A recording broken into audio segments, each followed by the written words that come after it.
mereka tuh akan memperkecil size-nya dari yang sekarang hypermarket menjadi supermarket gitu. Bentuk supermarket ini dinilai oleh para pelaku bisnis ini sebagai bentuk yang paling efisien gitu. Kita dengarnya kalau perizinan untuk bikin hypermarket itu lebih repot sebenarnya, lebih banyak. Benar nggak sih? Di kita ngurus perizinan itu nggak mudah, nggak cukup sehari 2 hari gitu kan. Kalau kata Jokowi ruwet gitu ya. Kondisi yang dihadapi sama retailer asing ini, apakah dirasakan juga sama retailer domestik? Kondisinya sama nggak? Kalau kita ingat dulu kita ada Makro, Goro ya, itu distributor besar sekali gitu ya, grocery yang sangat besar gitu juga. Kita juga ingat Giant sempat tutup ya. Menteri Perdagangan di berita nasional kalau kita baca bilang retail tutup ini nggak terkait dengan daya beli kata dia gitu kan. Iya. Kata dia ini ada perubahan perilaku orang belanja misalnya dari offline ke online.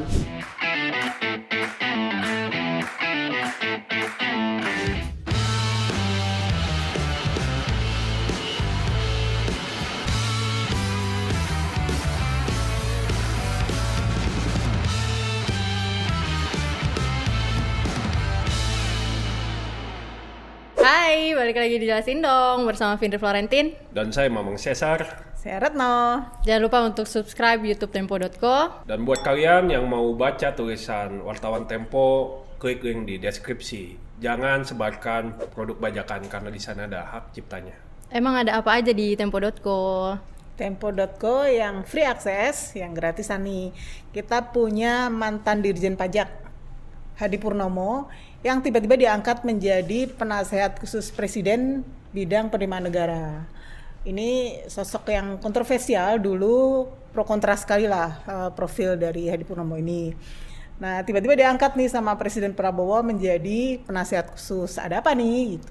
Kenapa Presiden Prabowo tiba-tiba mengangkat tokoh-tokoh lama? Dan satu lagi yang nggak kalah seru, kita punya yang lagi viral di sosmed sekarang, video tentang seorang yang diduga dari Kadin Cilegon minta jatah proyek nilainya 5 triliun. Wow, kayak preman ya. Kalau di harian nih, untuk teman-teman yang sudah berlangganan bisa diakses harian. Salah satunya kita punya berita soal indeks hambatan perdagangan. Jadi ada lembaga think tank di Amerika Serikat yang bikin survei. Dari 122 negara yang disurvei, Indonesia ada di urutan paling bontot. Aduh, sedih banget sih. Jadi ternyata dari survei itu ketahuan kalau kita sebenarnya ngasih banyak sekali hambatan perdagangan sama mitra-mitra dagang kita. Tapi yang jadi pertanyaan, kok industri kita masih susah bersaing di domestik? Ada apa? Bisa dibaca di Tempo.co. Jadi banyak perlindungan ya sebenarnya. Oke. Di mingguan atau majalah Tempo ini ada yang seru banyak sih. Nih gue bacain beberapa. Yang pertama nih liputan utamanya ya, laporan utamanya itu soal KDM ya, Kang Deddy Mulyadi. Oh, gubernur gua tuh. Viral ya. Memang dia ini disebut-sebut nih sebagai gubernur konten gitu ya. Nah, bagaimana kontroversinya nih kita bakal ulas nih di majalah minggu ini. Selain itu di ekonomi dan bisnis ini yang bakal kita bicarain. Banyak retail-retail yang tutup, nih, terutama retail-retail asing ya. Ini ada Lulu Hypermart dan juga GS Supermarket yang dari Korea tuh. Nah, gimana ceritanya ini Mbak Retno yang punya ceritanya nih? Ya, jadi ini memang lagi mendung ya bisnis retail nih ya. Yang terakhir kita dengar GS Supermarket nih, retail asal Korea nih ya. Ini akan menutup gerainya, seluruh gerai di Indonesia. Kalau bahasa mereka sih bukan tutup, tapi berganti kepemilikan gitu. Akan diambil alih seluruh gerainya oleh nggak kalah besarnya di grup besar MAP, retailnya MAP akan mengambil alih gerai dari GS ini. Gitu. Ya, selama ini tuh MAP itu punya brand food hall ya. MAP punya brand food hall, dia tuh penguasa brand sebenarnya kita kalau tahu ya. Kopi, kedai kopi terkenal. Fashion juga punya mereka. Fashion punya juga. Apalagi macam-macam resto banyak lah ya. Banyak. Dia penguasa sekali. Itu yang akan mengambil alih GS Supermarket. Satu lagi siapa berarti? Satu lagi Lulu. Sebenarnya ini bukan tutup sih, tapi akan meredesain, merevisi model bisnisnya yang ada di Indonesia disesuaikan dengan pola baru kebiasaan konsumen dalam berbelanja disesuaikan lagi. Mereka juga akan merevisi model bisnisnya, merevisi rantai pasoknya, menambah investasi gitu. Jadi kalau bahasa mereka akan bertransformasi gitu, mentransformasikan model bisnisnya gitu menjadi baru supaya lebih mudah, supaya lebih kekinian sesuai dengan keinginan masyarakat di era sekarang gitu. Jadi perubahan perilaku konsumen ini akan mempengaruhi bentuk gerai mereka yang baru nanti gitu. Tapi selain perubahan perilaku konsumennya, ada alasan lain nggak sih kenapa mereka sampai harus tadi rebranding misalnya atau transformasi, ubah ke perusahaan lain? Iya. Jadi yang kita dengar dari penelusuran kita, udah interview kesana kemari gitu ya. Mereka tuh akan memperkecil size-nya dari yang sekarang hypermarket menjadi supermarket gitu. Bentuk supermarket ini dinilai oleh para pelaku bisnis ini sebagai bentuk yang paling efisien gitu. Karena lebih ramping, lebih tidak memakan banyak cost gitu ya. Dengan jejaring yang banyak, dia akan jauh lebih ekonomis gitu. Mang, bedanya supermarket sama hypermarket, Mang? Ya fitur-fiturnya ya. Jadi kalau lu tahu di pasaran ini ada banyak ya, dari minimarket, terus ya supermarket. Di bawahnya terus ada lagi, convenience store. Nah, ya itu jadi ada beberapa jenjang. Nah, ini fitur-fiturnya ini berbeda dari yang diperdagangkan di dalamnya. Nah, hypermart ini yang paling gede ya. Jadi dia bukan hanya berdagang kebutuhan sehari-hari, dia juga berdagang misalnya pakaian di dalamnya, terus elektronik juga. Bahkan sepeda. Jadi dia Di negara lain tuh bahkan traktor bisa dijual di retail besar. itu lebih Kayak di Amerika gede lah. ya. Betul. Kalau hypermarket itu memang skalanya sangat besar. Sementara kalau supermarket itu nanti lebih kecil lagi size-nya, ukurannya. Yang diperdagangkan juga lebih segmentasinya lebih kecil lagi, misalnya kebutuhan sehari-hari. Nanti makin kecil makin sedikit lagi ini segmentasi barang yang diperdagangkan dan juga yang dia stok gitu. Jadi perbedaan ukuran ini akan mempengaruhi modal yang dia harus keluarkan di awal, terus besar gudangnya misalnya gitu. Sehingga dia akan menghitung mana yang lebih efisien misalnya dibandingkan dengan pasar yang datang ke dia misalnya gitu ya, berapa banyak pembelinya gitu. Kalau misalnya udah terlanjur besar seperti hypermarket tapi misalnya pengunjungnya nggak terlalu banyak, tentu ini dia akan lebih banyak biaya operasionalnya dibanding pemasukannya gitu ya. Ya, gue nambahin dikit ya. Jadi bentuk supermarket itu kan biaya investasinya jauh lebih kecil dibandingkan bentuk hypermarket gitu ya. Kalau orang membangun hypermarket kan membangun 10 hypermarket aja tentu biaya investasi jauh lebih besar gitu. Kalau ternyata tidak intensif pembelanjanya gitu, konsumennya akan rugi gitu dibandingkan dengan supermarket yang bisa lebih banyak, perizinannya lebih simple lagi daripada hypermarket gitu, investasinya jauh lebih kecil. Ini akan jauh lebih efisien cost of production-nya ya. Ya sementara Mbak, kalau mau untung atau menambah pemasukan di bisnis retail ini kan memang yang kita dengar dari beberapa narasumber itu mereka harus terus berekspansi gitu ya. Jadi kalau terlanjur besar konsepnya, ini tentu modal yang digunakan untuk berekspansi juga akan semakin besar gitu ya Mbak ya. Dan ini akhirnya membuat banyak retail mengubah strateginya ketika dia mengalami hambatan atau misalnya tantangan gitu ya dalam pemasukan dan penerimaannya dia. Betul.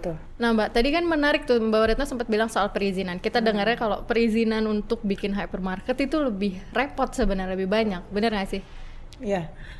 Karena dia size-nya lebih besar, barang yang dijual lebih banyak. Memang kalau menurut para pelaku sih perizinan untuk hypermarket tuh lebih banyak gitu ya. Kayak misalnya kita dengar nih, hypermarket tuh kan jualan mulai dari barang kebutuhan sehari-hari, mulai dari beras, gula, sampai ada obat-obatan bahkan ya. Ada juga soal baju, pakaian, sepeda, elektronik segala macam. Itu perizinannya kalau menurut mereka tuh KBLI-nya tuh masing-masing gitu. Jadi kalau misalnya mereka sudah punya satu barang ABCDE, barang kebutuhan pokok, pakaian dan segala macam, mereka mau nambah elektronik, itu ada KBL-nya sendiri elektronik gitu. Bahkan kita dengar juga untuk jualan obat gitu, mereka biasanya kan di hypermarket juga jualan obat ya, ada obat flu, obat batuk yang ringan gitu lah, yang dijual bebas, itu mereka juga diminta untuk menyediakan apoteker gitu. Nah bayangkan kan satu hypermarket harus menyediakan satu apoteker, itu kan berapa biayanya, gajinya berapa apoteker? Kalau di supermarket nggak ada kewajiban seperti itu?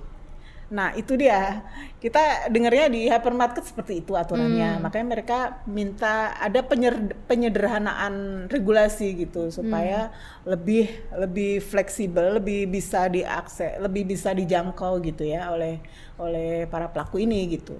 Terus misalnya ya, mereka juga membandingkan dengan satu peritel besar di Amerika yang mereka bisa jualan traktor gitu, walaupun cuma satu unit ya. Namanya peritel boleh jualan asalkan tidak partai besar ya, cuma satu unit aja. Itu boleh gitu di sana. Perizinannya ya satu izin retail itu gitu. Sementara di kita kalau misalnya sampai jualan tambah satu unit traktor itu KBL-nya sendiri gitu. Itu kan Rumit udah ya. satu perizinan sendiri, dan kita kan di kita ngurus perizinan itu nggak mudah, nggak cukup sehari 2 hari gitu kan. Kalau kata Jokowi ruwet gitu ya di Ruwet. Indonesia. Tapi Mbak, kondisi yang dihadapi sama retailer asing ini, apakah dirasakan juga sama retailer domestik? Kondisinya sama nggak? Ya, namanya bisnis retail itu sama dialami oleh semua gitu. Jadi bukan hanya asing. Asing ini hanya apa yang terjadi fenomena belakangan aja ya, bahwa ada gejala yang mendung tadi yang terjadi di asing, GS, ada Lulu yang mentransformasi bisnis gitu. Sebenarnya lokal pun pebisnis lokal juga mengalami hal yang sama gitu ya. Kalau kita ingat dulu kita ada Makro, Goro ya, itu distributor besar sekali gitu ya, grocery yang sangat besar gitu juga. Kita juga ingat Giant, sempat tutup ya. Betul, sekarang udah nggak ada Giant. Sekarang nggak ada lagi, dan mereka bertransformasi menjadi supermarket hero gitu. Jadi memang biaya untuk hypermarket tuh jauh lebih besar, tadi yang udah disebutin sama Cesar juga ya. Di samping kompetisi untuk mendapatkan pasokan, rantai pasok ini juga penting. Bagaimana mereka berebut pasokan langsung dari pihak pertama produsen, itu kan kompetisinya juga ketat supaya mendapatkan harga yang murah gitu kan. Itu aspek keekonomiannya luar biasa gitu. Jadi bukan hanya mencari pasar, tapi juga mencari produsen, pemasoknya ya. Betul sekali. Karena sekarang juga banyak masalah, terutama kalau misalnya soal sayuran ya, kita dapat cerita itu karena masalah climate change dan segala macam di sisi hulu, akhirnya mereka juga mendapatkan harganya lebih mahal atau susah mendapatkan pasokan. Iya, betul, ya kan? betul. Supermarket atau hypermarket ini kebanyakan sangat related dengan produk yang fluktuasi harganya tinggi ya. Kayak misalnya beras, gula, minyak, itu yang terkait dengan harga di luar negeri. Itu menyebabkan, itu berpengaruh sekali terhadap retail gitu. Jadi ketika fluktuasi harganya tiba-tiba naik karena pasokan, apalagi pasokannya kurang, di domestik sendiri nggak ada, pasokan di luar negeri juga seret, buat harga naik, itu efeknya ke retailnya sangat signifikan gitu.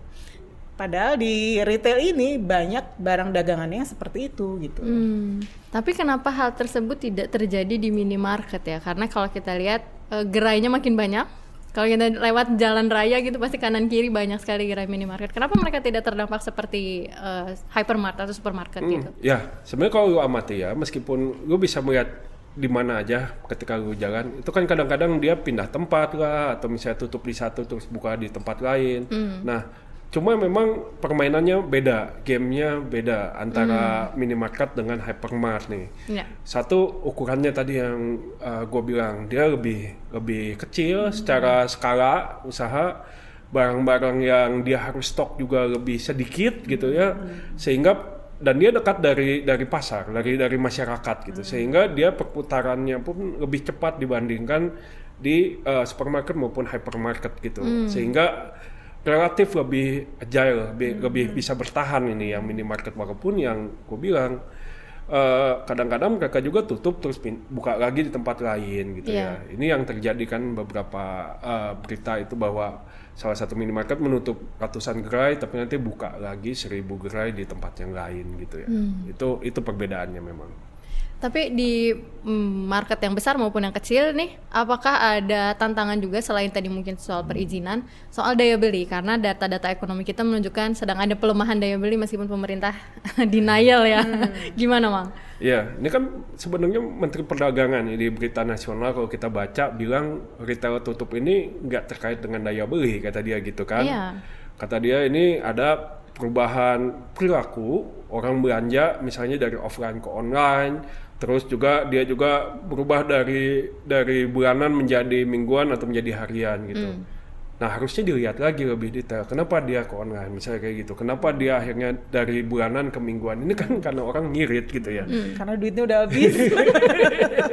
Udah tanggal tua begini nih. Nggak bisa didinai lagi, kalau misalnya daya beli itu memang tertekan gitu, Iya, terutama di kelas-kelas tertentu ya, misalnya di pengeluaran yang sampai di survei BI ini misalnya yang pengeluaran 1 sampai 2 juta itu bahkan indeks keyakinan konsumennya tuh bulan April turun lagi. Diperkirakan turun lagi gitu ya. Walaupun terakhir di kelas yang lain ada cenderung perbaikan gitu ya. Tapi 3 bulan pertama sih memang hampir semua kelas itu cenderung turun indeks keyakinan konsumennya. Artinya konsumen ini kurang yakin untuk berbelanja gitu ya, untuk spending. Dan ini juga terbukti sih kalau kita ngobrol dengan asosiasi peritel ya. Ini kita kan punya program waktu pas Lebaran kemarin tuh yang belanja di Indonesia aja. Itu Bina Lebaran. Itu kan dia program diskon hampir 70 sampai dengan 70% ya untuk orang berbelanja supaya mendongkrak orang tuh mau belanja di dalam negeri. Targetnya itu kan 36 triliunan ya. Ini cuma tercapai 32 triliun. Artinya dari target yang ditetapkan pemerintah ini nggak tercapai. Ini bisa dibilang kalau kata teman-teman kita ya ini salah satu indikator yang harus dicermati pemerintah bahwa ada kelesuan, udah ada diskon dan segala macam, orang tetap nggak belanja. 3 bulan pertama 2025 pun kan sebenarnya kelihatan di bulan Februari menjelang Lebaran itu kita masih deflasi. Walaupun di Maretnya kita sudah mulai inflasi ya. Itu artinya ada satu anomali yang harus dicermati bahwa permintaan itu melemah gitu ya. Walaupun pemerintah lagi-lagi membantah bahwa deflasi yang terjadi itu karena ada diskon tarif listrik, tapi teman-teman peritel itu ya lebih yakin bahwa memang ada pelemahan daya beli gitu. Iya, betul. Selain pelemahan daya beli juga kalau Hipindo, kita sempat bicara sama Hipindo juga, mereka cerita ada dampak dari kegiatan pemerintah yang dibatasi. Jadi pemerintah kan ngurangin anggaran ya, alasannya efisiensi, ngurangin salah satunya perjalanan dinas. Meskipun nampaknya cuma perjalanan dinas, kegiatan berpindah dari satu daerah ke daerah lain itu ternyata berpengaruh juga ke belanja retail. Jadi sebenarnya mereka agak khawatir dan menyayangkan kenapa kebijakan pemerintah justru berdampak kontraproduktif buat industri. Data BPS juga menunjukkan, sebenarnya gue tambahin dikit. Data BPS angka yang mendukung pertumbuhan ekonomi kita, konsumsi rumah tangga kan selama ini kita mengandalkan pada konsumsi rumah tangga. Pada kuartal pertama tahun ini kita ada di 2,61 ya Sar ya. Turun dari kuartal pertama tahun lalu yang 2,62% gitu. Ini menunjukkan bahwa ada penurunan konsumsi rumah tangga gitu. Ya, pertumbuhan ekonominya juga kan turun. Betul, pertumbuhan ekonominya turun. Padahal di kuartal pertama kita udah didorong oleh Lebaran. Harusnya Ramadan ya, karena Lebaran di April. Ramadan tuh kan orang banyak konsumsi sebenarnya. Harusnya ini mendongkrak. Tapi ini faktanya bukan sama dengan tahun lalu, bahkan turun gitu. Betul. Tapi kalau dari data juga nih, sebenarnya mengalami pelemahan daya beli itu dari kalangan kelas menengah. Sementara kita juga punya retail-retail yang sasarannya kelas atas dong. Apa yang dialami sama retail kelas atas, Mbak? Apakah mereka juga merasakan tadi penurunan penjualan di tahun ini? Kalau retail kelas atas nih justru sebaliknya ya Sar ya. Justru masyarakat, karena gini, data LPS nih, data pemilik deposito di atas 5 miliar. Ya, nggak kebayang. Jadi pemilik simpanan di atas 5 miliar itu justru meningkat. Dan mereka ini orang yang belanja gitu. Belanjanya ya berada di retail yang kelas atas ya, yang menyediakan barang-barang luxury gitu. Ini yang tidak terkena dampak gitu. Kalau tabungannya naik nggak belanja dong berarti mereka? Belanja dong, namanya orang kaya. Tabungan naik, belanja juga tetap aja lanjut. Cuman masalahnya mereka tuh banyak belanja di luar negeri. Karena apa? Karena di sana barangnya update kan, dari sisi desain, model segala macam. Yang kedua dari sisi harga, jauh lebih murah kan daripada barang-barang branded yang ada di Indonesia gitu. Makanya para retail minta supaya barang-barang itu ada juga di Indonesia gitu. Ada kebijakan khusus ya, mereka berharap ada kebijakan supaya bisa mendatangkan barang branded dari luar negeri ini secara lebih banyak gitu.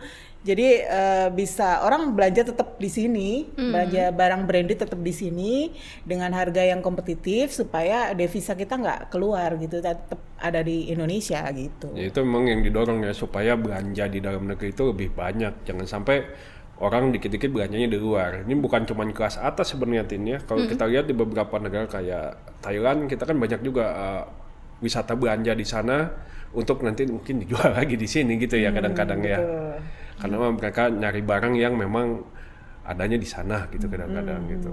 Dan asosiasi barang bermerek global, Pak Handaka, itu sebenarnya dia udah cerita bahwa anggotanya sudah berupaya untuk menarik tadi orang-orang kaya ini belanja di mereka. Misalnya nanti di salah satu outletnya mereka bikin gak cuma toko-toko, tapi dibikin mulai ada restoran, mulai buka tenan pijet gitu. Jadi experience-nya lebih banyak. Cuma mungkin tadi ya keterbatasan barang juga, dan mungkin memang ada beda rasanya kalau belanja di luar dibandingin belanja di dalam, meskipun barangnya didatangi. Konten sosmednya beda dong, Tim. Uploadnya beda ya. Uploadnya beda. Betul. Nah tadi kan kita bahas soal impor tuh Pak. Sebenarnya kan kita sudah melakukan itu kan? Betul, selama ini kita emang impor gitu. Cuman sempat ada problem. Kayak yang kemarin kalau inget ya cerita kontainer tertahan, ratusan kontainer tertahan di Tanjung Priok tuh banyak barang dari peritel ini gitu. Mereka tuh emang impor barang-barang branded kan dari luar negeri gitu. Nah, ketika ada problem dengan regulasi di tahun lalu sehingga barang mereka tidak bisa keluar dari pelabuhan, tertahan di Pelabuhan Tanjung Priok salah satunya, itu membuat mereka barang-barang dagangannya jadi berkurang nih, nggak bisa dikeluarin, dibongkar gitu. Apalagi momentumnya pas Ramadan Lebaran, itu waktunya mereka panen besar gitu ya, bisa jualan dalam jumlah yang lebih besar dari biasanya gitu. Ngomong-ngomong Lebaran sih sebenarnya memang tahun ini juga malah berkurang ya belanja pas Lebaran, itu sekitar 10-15% ya Dari yang ditargetkan dari ya. yang ditargetkan. Jadi memang lebih lesu lagi nih tahun ini ya sebenarnya. Dan ini memang kalau kita lihat dari data-datanya ini seharusnya kan masa Lebaran, betul kata Mbak Retno, orang tuh retail tuh cuannya gede, belanja jualannya paling gede itu pas Lebaran. Nah kalau misalnya pas Lebaran aja targetnya udah nggak tercapai, berarti kan setelahnya nih berdasarkan survei Bank Indonesia aja itu kan penjualan di bulan-bulan setelahnya itu pasti akan turun lagi gitu. Dan ini akhirnya jadi kecemasan juga nih dari peritel. Bahkan kalau peritel menargetkannya mungkin kalau bisa sama kayak tahun lalu aja udah bagus kayaknya gitu ya. Betul. Jadi sampai kayak gitu ya mereka tuh ya, targetnya nggak perlu muluk-muluk deh, harus meningkatkan pertumbuhan gitu, sama dengan tahun lalu aja udah bagus gitu. Iya, soalnya tadi ya tantangannya berat, dan jangan lupa kita industri itu sedang menghadapi barang impor ilegal yang banyak di e-commerce. Nah tadi kan Mamang juga sempat jelasin ya kalau Menteri Perdagangan bilang yang bikin industri lesu itu sebenarnya shifting belanja. Jadi beralih belanjanya dari yang biasa datang ke toko, datang belanja di online, e-commerce gitu. Itu benar kejadian nggak sih? Itu harusnya alasan beberapa tahun yang lalu, Tin. Udah old school itu. Aduh, jadul ya. Jadul lah. Jadi sekarang gimana sebenarnya? kalau kita ngobrol sama peritel, mereka tuh udah nggak ada dikotomi online offline lagi, karena rata-rata peritel itu juga punya online-nya gitu. Misalnya beberapa peritel pakaian Indonesia itu udah ada online-nya gitu.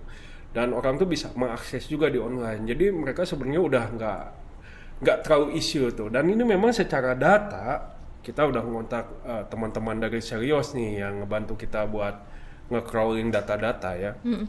Kayak gimana sih gitu ya shiftingnya ke e-commerce tuh betul nggak sih kalau kata kekhawatiran pemerintah ada shifting dari offline ke online. Nyatanya pertumbuhan di e-commerce itu relatif nggak terlalu tinggi kok, cuman dari 2022 ke 2024 itu sekitar 2,2%. Bahkan grafiknya tuh nggak naik terus gitu, ada masanya dia agak turun gitu. Artinya sebenarnya nggak ada shifting yang signifikan kok gitu. Gue juga udah melakukan beberapa survei acak ya di media sosial ke teman-teman gue. Sebenarnya banyak nggak sih yang beralih ke online atau gimana gitu pola belanja mereka gitu. Nyatanya justru banyak yang sebaliknya tuh. Yang biasanya dulu belanja online, sekarang justru belanjanya di warung. Bukan di retail juga, di warung kadang-kadang. Dan betul jadi harian. Kenapa? Ngirit tadi teman-teman gua yang misalnya kena PHK gitu, akhirnya mereka biasanya belanja online banyak gitu, sekarang cari lebih murah ternyata beli di warung gitu, karena kadang-kadang online tuh meskipun lebih cepat, lebih mudah, tapi kadang harganya lebih tinggi juga gitu. Tapi tergantung sih, jadi mereka bakal milih misalnya lebih murah online ya dia beli online, misalnya ternyata lebih murah di offline ya dia beli offline misalnya kayak gitu. Jadi kalau di konsumen itu perilakunya memang sekarang cenderung mencari yang lebih murah aja gitu dibanding dulu. Kalau dulu waktu pas pandemi ya jelas e-commerce dia tinggi dan akhirnya ada booming di e-commerce saat itu, dan orang-orang baru pertama kali mungkin boom ke e-commerce dan bisa mengakses e-commerce. Tapi sekarang setelah udah ada kegiatan, udah normal kembali, next normal ya katanya, ini perilakunya tentu berubah lagi. Yang dikhawatirkan pemerintah atau yang disebut pemerintah sebagai shifting, ini sepertinya udah bukan menjadi faktor utama lagi sebenarnya. Tapi dari sisi regulasi sebenarnya ada impact-nya juga sih, Mang. Jadi benar bahwa retail offline itu hampir semua punya layanan online juga gitu. Cuma masalahnya adalah di regulasi fiskalnya tuh, Mang. Betul. Jadi retail offline yang punya layanan online, bisnis online-nya ini aturannya regulasi menempel atau sama persis seperti bisnis offline-nya ya. Dari sisi perpajakannya, sisi bea masuk segala macam, SN aturan standar itu juga melekat seperti apa yang di offline gitu. Sementara pelaku yang murni online itu nggak kena tuh aturan kayak gitu, aturan SNI, aturan PPN, pajak pertambahan nilai yang harusnya melekat di setiap barang yang kita beli ya. Termasuk aturan bea masuk. Nah, ini yang tadi sempat disinggung juga ya soal just tip segala macam. Itu aturan bea masuknya gimana gitu. Itu yang dipersoalkan oleh para pelaku, bagaimana mereka bisa mendapatkan level playing field ya. Kebijakan atau aturan yang sama gitu ya.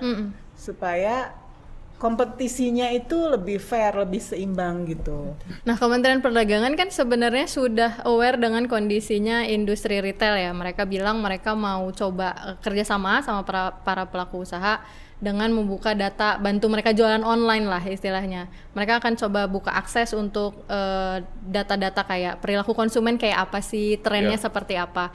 Dan salah satunya juga ada kemauan untuk mengubah regulasi ya Mbak ya. Kan ada usulan ya dari pelaku usaha. Apa aja tuh usulannya? Nah, pelaku usaha ini mengusulkan setidaknya ada 102 regulasi yang perlu dievaluasi atau direvisi. Banyak banget. Tadi yang seperti yang gue ceritakan, bahwa aturannya itu terlalu panjang, banyak, rigid gitu ya. Kayak tadi gue bilang, misalnya jualan obat aja perizinan sendiri, KBL sendiri, jualan elektronik sendiri, pakaian sendiri itu.